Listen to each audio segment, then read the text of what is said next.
एक आलसी आदमी रहता था। वह इतना आलसी था कि वह अपना कोई भी काम समय पर नहीं करता था। वह अक्सर सुबह देर तक बिस्तर पे पड़ा रहता और फिर जब उठता तो कभी यहाँ बैठता, कभी वहां बैठता, कभी इससे बातें करता तो कभी उससे बातें करता, कभी बच्चों के साथ खेलने लग जाता तो कभी सुबह सुबह ही गैर जरूरी काम करने लग जाता। तो इस तरीके से वह अपना सुबह का समय व्यतीत कर देता और फिर जब दोपहर नजदीक आने लग जाती तो सोचता कि अब तो दोपहर होने वाली है, इसीलिए स्नान करके पहले भोजन कर लेता हूँ, फिर काम करूंगा। फिर जब वह भोजन कर लेता तो सोचता अभी थोड़ी देर आराम कर लेता हूँ, फिर काम में लग जाऊंगा। जब वह आराम करने के लिए लेटता तो उसे नींद आ जाती और वह 1.5-2 घंटे की गहरी नींद में चला जाता। जब वह नींद से जागता तब तक शाम का समय नजदीक आ जाता और वह सोचता अभी थोड़ी देर में काम शुरू करूंगा। लेकिन आदत से लाचार वह फिर कोई गैर जरूरी काम पकड़ लेता या फिर किसी मित्र या पड़ोसी से गप्पे मारने लग जाता या फिर कहीं आसपास घूमने निकल जाता।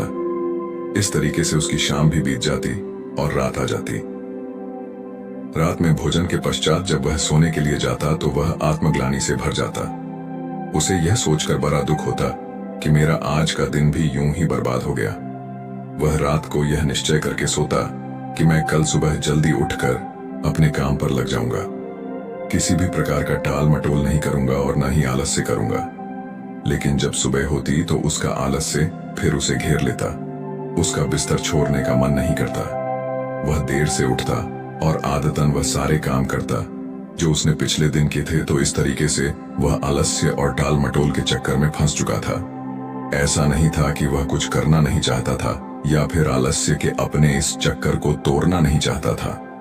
वह कई बार आलस्य के इस चक्कर को तोड़कर अपने महत्वपूर्ण कामों को करने में जुट भी जाता था, लेकिन वह अपनी इस नई आदत को लंबे समय तक कायम नहीं रख पाता था और फिर से अपनी वही पुरानी टाल मटोल की आदत में फंस जाता था। उसके इस आलस्य और काम को टालने की आदत से उसके साथ साथ उसके घर वाले भी बहुत परेशान थे, क्योंकि वह उन कामों को भी टालता था जिससे उसका घर चलता था। खेती उसकी आय का एकमात्र स्रोत थी, लेकिन वह खेती के कामों में भी टाल मटोल करता रहता था।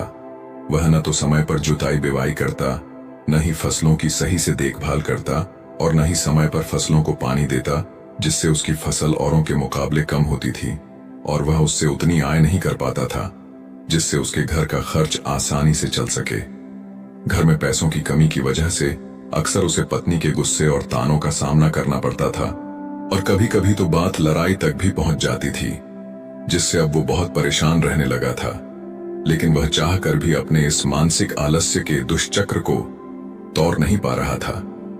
एक दिन ऐसे ही वह अपने घर के बाहर बैठकर अपने आलस्य से बाहर निकलने का तरीका सोच रहा था कि तभी अचानक उसकी नजर अपने घर से कुछ दूरी पर बने मंदिर में रहने वाले महात्मा जी पर पड़ी। महात्मा जी को देखते ही उस आलसी व्यक्ति को महात्मा जी के अनुशासित दिनचर्या की याद आ गई। उसने सोचा ये महात्मा जी रोज सुबह 4 बजे से भी पहले उठकर गांव के बाहर के नदी से स्नान करके आ जाते हैं।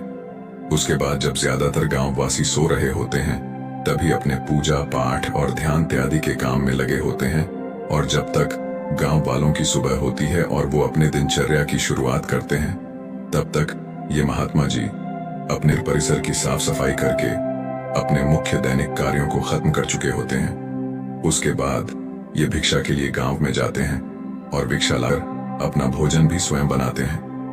भोजन करने के पश्चात यह पूरी दोपहर धर्म ग्रंथों का अध्ययन करते हैं और फिर शाम को मंदिर में आने वाले श्रद्धालुओं के साथ प्रवचन और वार्तालाप भी करते हैं।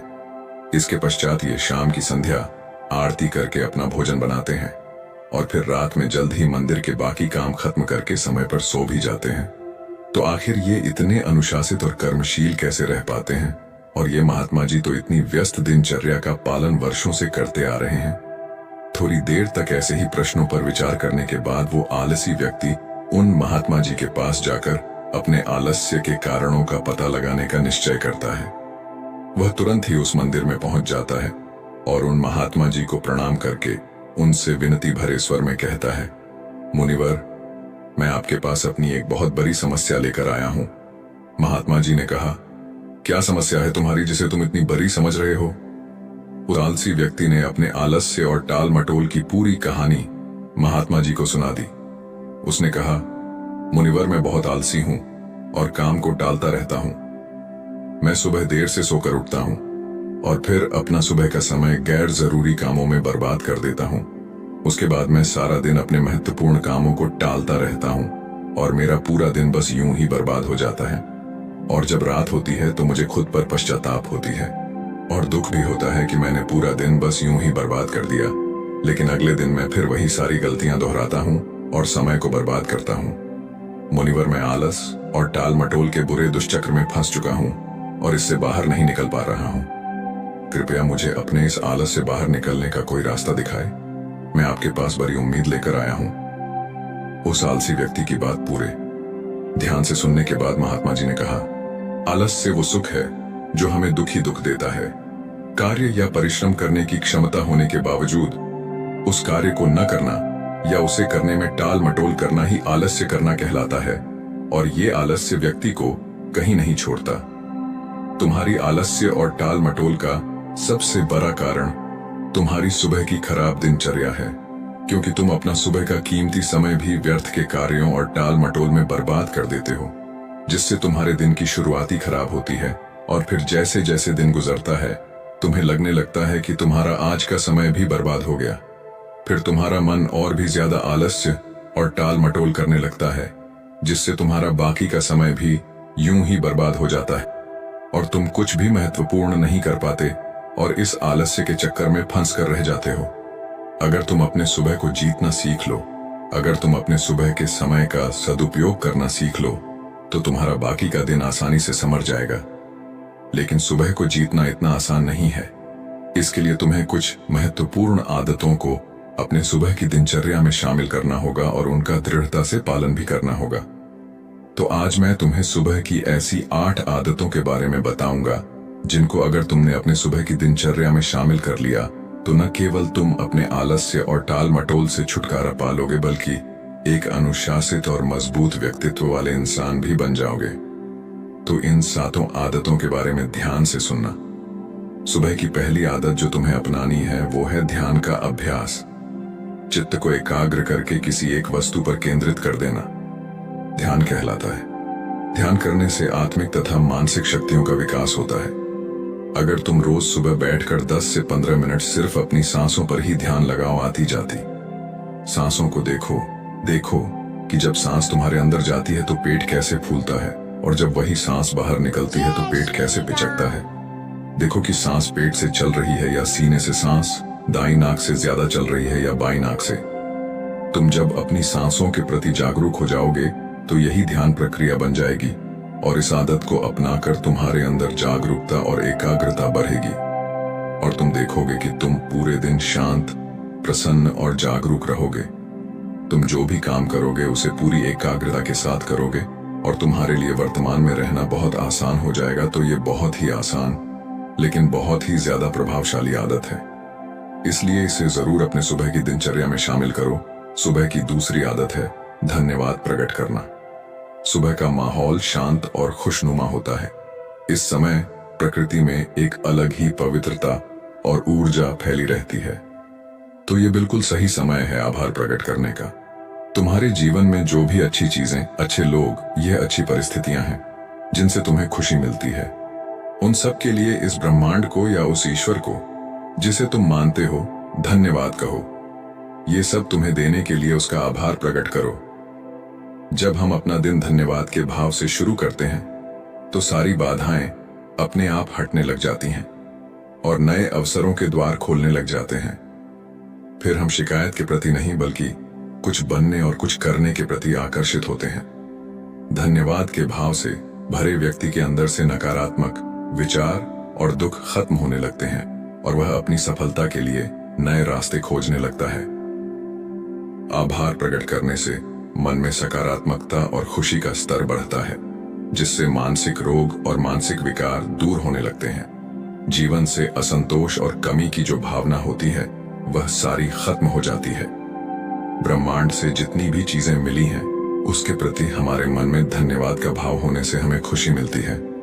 उसके बाद खुशी की ये तरंगें हमसे निकलकर पूरे ब्रह्मांड में फैलने लगती हैं। खुशी की ये तरंगें हमसे मिलकर आसपास के वातावरण में भी फैलने लगती हैं। जिससे हमारे साथ साथ पूरा ब्रह्मांड खुश हो जाता है। साथ ही आभार प्रकट करने से हम अपने आसपास के लोगों के प्रति हमेशा धन्यवाद से भरे रहते हैं, जिसकी वजह से लोगों की नजर में हमारी जो छवि होती है वह अच्छी हो जाती है। लोग हमको एक अच्छे और भले इंसान के रूप में देखने लगते हैं। इससे यह होता है कि जो भी हमसे मिलता है वह हमारा दोस्त बन जाता है और हमको पसंद करने लगता है। संक्षिप्त में कहें तो रोज धन्यवाद प्रकट करना जीवन में सुख, शांति और समृद्धि के द्वार खोल देता है। इसी तरह तीसरी आदत है व्यायाम। व्यायाम यानी कसरत करना बहुत ही जरूरी है। अपनी सुबह की दिनचर्या में व्यायाम या योगासनों को शामिल करना व्यक्ति को चमत्कारिक रूप से बदल कर रख देता है। नियमित रूप से व्यायाम करने से व्यक्ति का मन बहुत ही प्रसन्न और उत्साहित रहता है। दिन भर शरीर में ऊर्जा बनी रहती है, शरीर मजबूत और आकर्षक बनता है, खाया पिया शरीर पर लगता है। एक नियमित रूप से व्यायाम करने वाला व्यक्ति लोगों की भीड़ में भी सबसे अलग नजर आता है। व्यायाम शरीर की कमजोरी, जकड़न और थकान को दूर करके व्यक्ति के आलस्य को खत्म करता है। साथ ही यह व्यक्ति को अनुशासित भी बनाता है। व्यायाम करने से मानसिक तनाव और चिंता में कमी होती है, क्योंकि ज्यादातर व्यक्तियों को अधिकतर चिंता तो अपने शरीर और स्वास्थ्य को लेकर बनी रहती है। लेकिन व्यायाम करने से व्यक्ति का शरीर स्वस्थ बना रहता है, इसलिए उसकी चिंताएं और परेशानियां भी कम हो जाती हैं।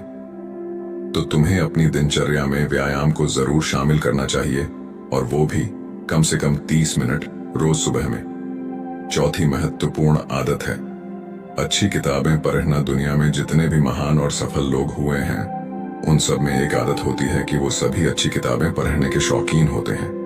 वो अपने काम या शौक से जुड़ी किताबें पढ़कर लगातार कुछ नया सीखते रहते हैं, जिससे वो दूसरे लोगों की तुलना में बहुत आगे निकल जाते हैं। किताबों को पढ़ना भी एक ध्यान है। जब हम अपनी मनपसंद किताबों को पढ़ने में इतना खो जाते हैं कि हमारे अपने आसपास की घटनाओं पर ध्यान ही नहीं रहता, तो यह भी एक ध्यान प्रक्रिया बन जाती है।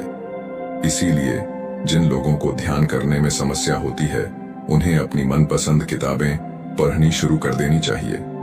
किताबें पढ़ने के बहुत से फायदे हैं, जैसे इससे एकाग्रता बढ़ती है, दिमाग तेज होता है, तनाव कम होता है, जानकारी बढ़ती है, बात करने, बोलने और लिखने की कला विकसित होती है, कल्पनाशीलता बढ़ती है, याददाश्त बढ़ती है, अच्छी नींद आती है, अकेलापन दूर होता है और ये हमें एक बेहतर इंसान बनाती है। इसीलिए तुम्हें हर दिन सुबह या रात में सोने से पहले किताबें जरूर पढ़नी चाहिए। सुबह की 5वीं आदत है लक्ष्य निर्धारित करना। सुबह सुबह हमारा मन ज्यादा शांत और स्पष्ट होता है। हम ज्यादा स्पष्टता के साथ सोच सकते हैं। इसलिए दिन भर में क्या क्या काम करना है, कौन सा काम किसे सौंपना है या किस नए काम की शुरुआत करनी है, इन सब चीजों की योजना सुबह सुबह ही बना लेनी चाहिए। लक्ष्य निर्धारित करना इतना जरूरी क्यों है? क्योंकि हमारा मन इतना चंचल होता है कि वह एक दिशा में आगे बढ़ने के लिए तैयार नहीं होता, बल्कि जो मन को अच्छा लगता है उसी दिशा में कार्य करने के लिए हमें मजबूर करता रहता है। मन की इच्छाएं मौसम की तरह होती है, जो हर कुछ समय अंतराल के बाद बदलती ही रहती है। इसलिए मन की इन इच्छाओं को नियंत्रित करने के लिए लक्ष्य को निर्धारित करना बहुत आवश्यक होता है।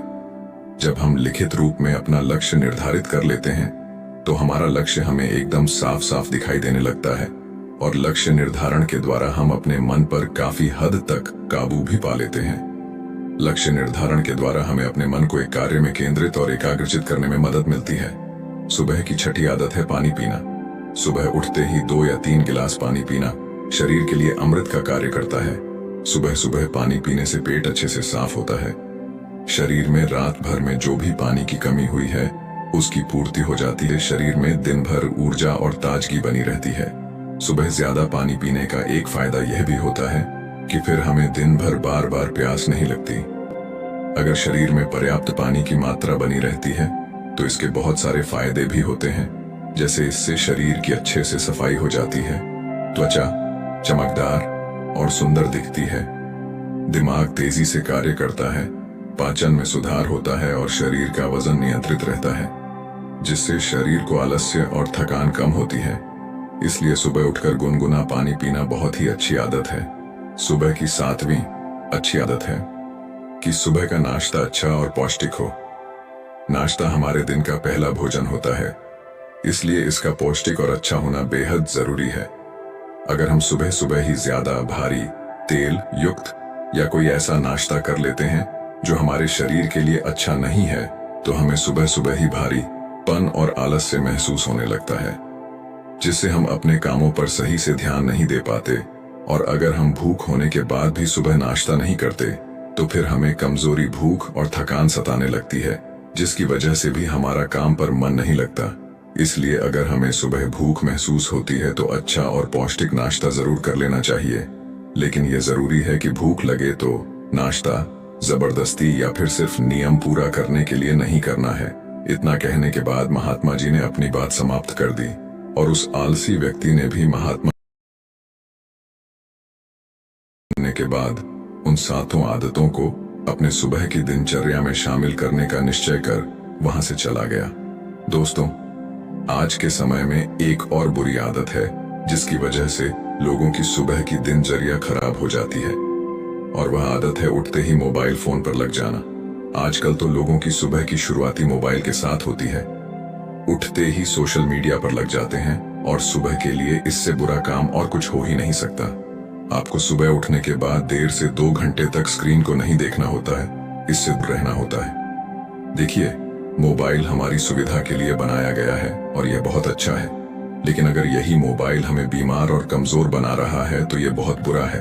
और यह हमारी कमजोरी है, क्योंकि मोबाइल खुद से उछलकर हमारे हाथों में नहीं आता, वो हम ही हैं। वो हमारी ही कमजोरी है जो इससे चिपके रहते हैं और फिर बोलते हैं कि मोबाइल का एडिक्शन छूट नहीं रहा। ऐसे दोष देने से कुछ नहीं होगा।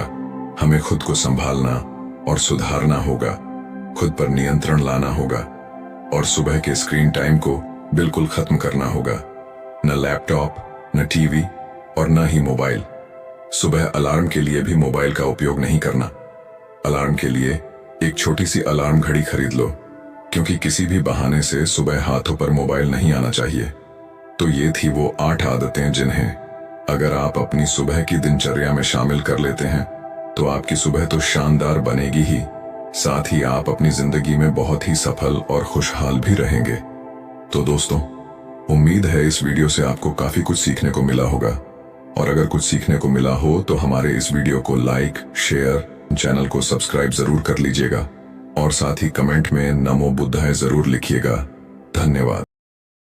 तो दोस्तों, यदि आप लोग इन 8 आदतों को अपने जीवन में लागू करना चाहते हो तो इस वीडियो पर कमेंट जरूर करें।